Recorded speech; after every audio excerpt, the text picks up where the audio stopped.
Good day, everyone. I'm William Lim, an associate from Halim and Quek. I'm pleased to be joined by Mr. Leon Gan, our partner from Real Estate Department. Mr. Leon, today's our sharing is in relation to the temporary measures for reducing the impact of Coronavirus Disease 2019 Act 2020, or we call it the Act. So can you please highlight some important points of the Act? Okay, my part here I'll be highlighting mainly on the housing development part, which is basically part 6 of the Act, okay, which deals with all housing development. Okay, so as you can see, there are these first two sections of this part, which is namely Section 32 and Section 33. Section 32 provides for the operation date, which is 18 March of 2020, which is the first day we went into MCO. And subsequently, Section 33 provides for which agreements that this particular part here applies to. So this deals with Schedule G, H, I, J of the Housing Development Act, entered into before 18 March 2020. So in other words, if you have a sale and purchase agreement that is the prescribed sale and purchase agreement under the Housing Development Act that is entered into, for example, from 18 March or 19 March, okay, regardless of how you sign it, okay, this extension of time or this particular part here does not apply to those agreements. So one of the conditions is that the sale and purchase agreement or the prescribed contract is to be entered into before 18 March 2020. Okay, and then we have Section 34, which deals with late payment charges. So Section 34 provides for that notwithstanding any agreement entered into between the purchaser and the developer shall not impose any late payment charges in respect of such unpaid amount on the purchaser if the purchaser fails to pay any installment for the period of 18 March 2020 up to the 1st August 2020. Now, I just need to highlight one thing, that the period referred to under this part 6 here for purpose of this part will be from 18 March 2020 up to 31st August. Okay, so if let's say there is any unpaid installments, not in relation to the bank, it's in relation to the sale and purchase agreement, progress billing, for example, if you have contracted with the developer prior to 18 March 2020 and there's an outstanding progress billing that is due pursuant to this prescribed contract, the developer is not entitled to impose any late payment charges on this outstanding. And if, let's say, a purchaser is still unable to make payment after the 31st August, they may apply to the Minister for an extension of time up to 31st December 2020.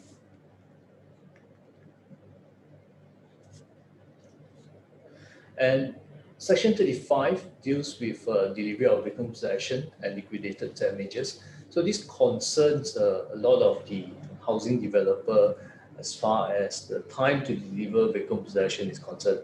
Okay, so again, we look at the same period again, the period from 18 March up to 31st August, which defined here as the period, is excluded from the calculation of time to deliver vacant possession. Okay, and the developer, again in here, you can see Section 35 also entitles the developer to apply to the Minister for an extension of time up to 31st December 2020 to deliver vacant possession.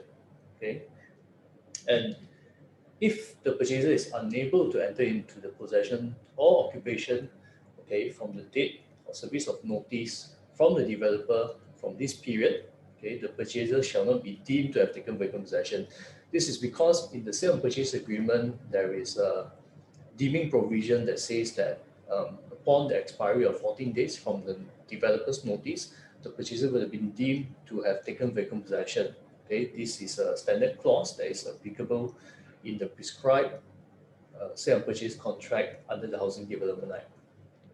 can you please elaborate more or provide the illustrations with regard to the time frame?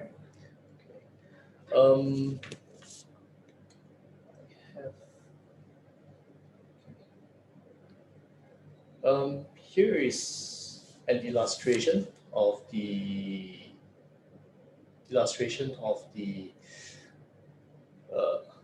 time frame, okay, and the application of Section 35, the time frame to deliver vehicle possession. So as I've mentioned just now, we have two periods that is provided under this part here.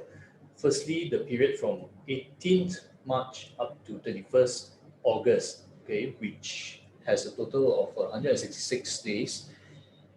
And then subsequently, an extended period from 31st August up to 31st December 2020, which has a total of 122 days. In total, these two periods comes up to a total of 288 days.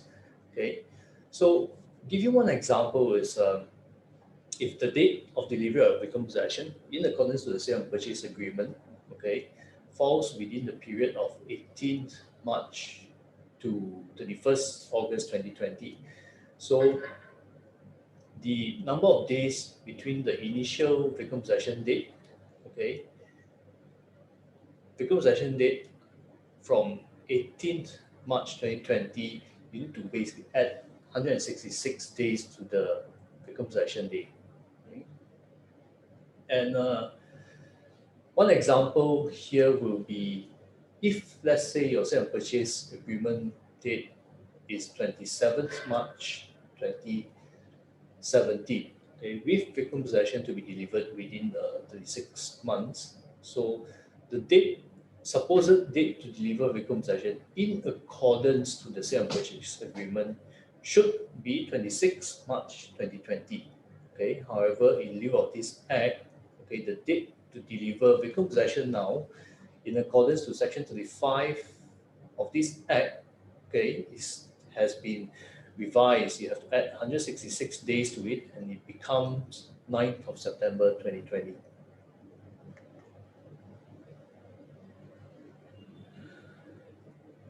So here's another example. If, let's say, the date to deliver vehicle possession in accordance to the sale and purchase agreement is on or after the 1st of September, and then your new vehicle possession date shall be the initial date plus 166 days.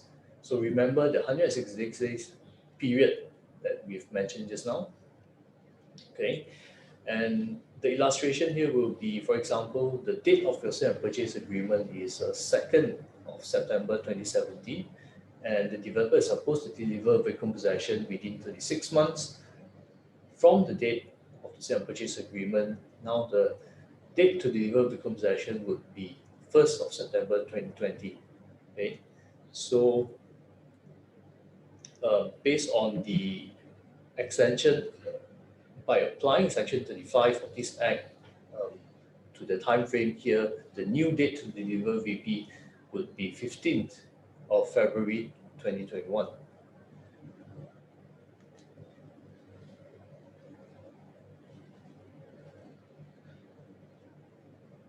Okay, so this is also again another example. Okay, assuming if, let's say, there's a sale and purchase agreement entered into sometime in 2019, for example, okay, and the date for the year of vehicle possession is sometime in the year of 2021.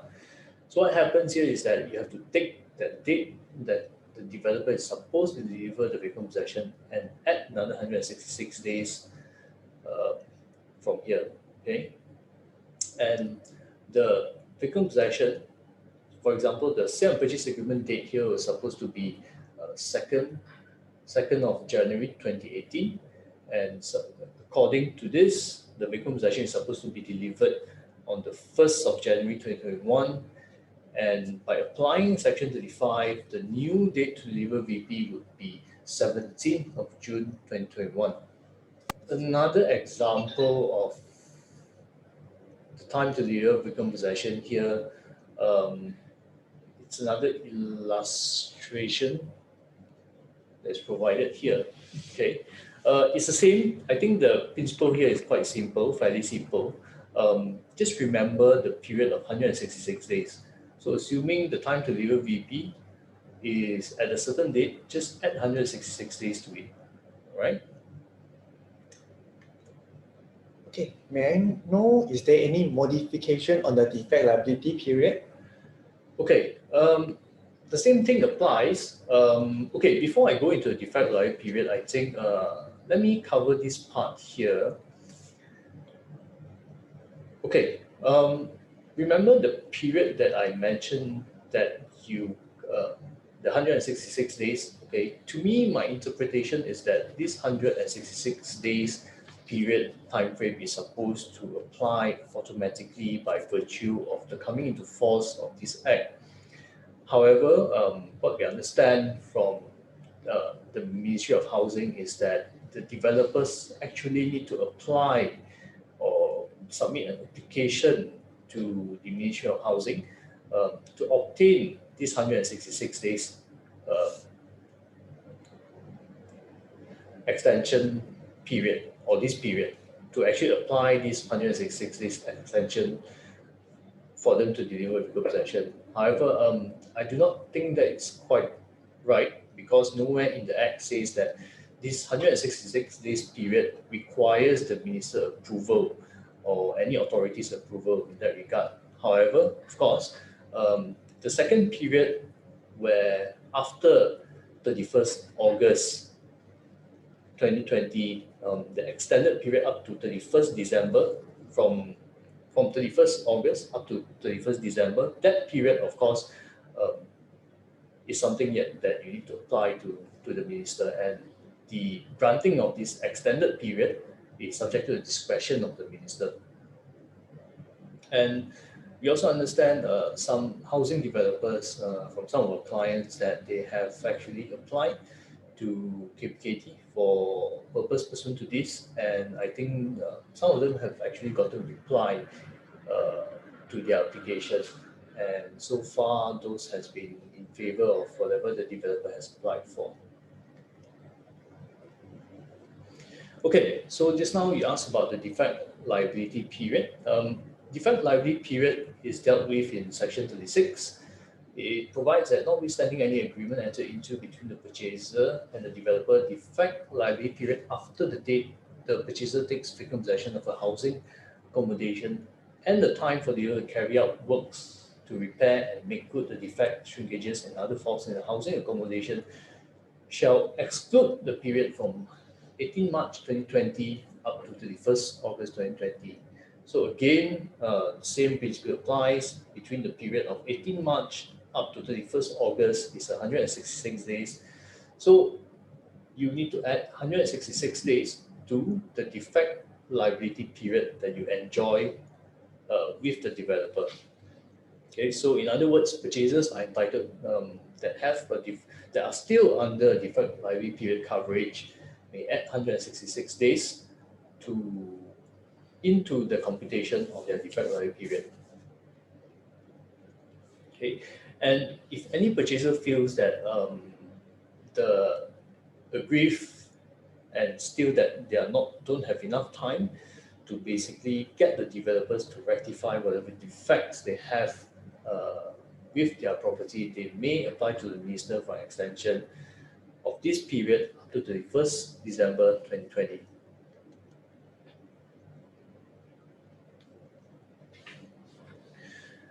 Okay, however, one interesting part of this section would be, of this part under this act would be section 37, which provides for savings. It says that the application of section 34, 35, 36 shall not affect any legal proceedings, commenced, or any judgment or award obtained to recover late payment charges payable or liquidated damages payable by a developer during this period from 18 March 2020 until the date of publication. So meaning, if you're a purchaser or a developer that has, imposed late payment charges, or if you are a purchaser that has filed and gotten a claim from the developer from between this period of 18 March up to the date of publication. The date of publication here means 23rd October 2020.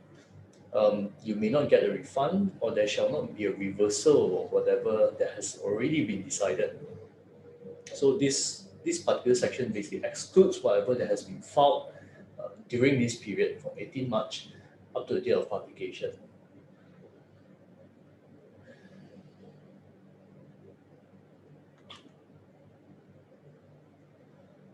Okay, and subsequently we also have a section 38, which is a modification to section 16N of the Housing Development Act.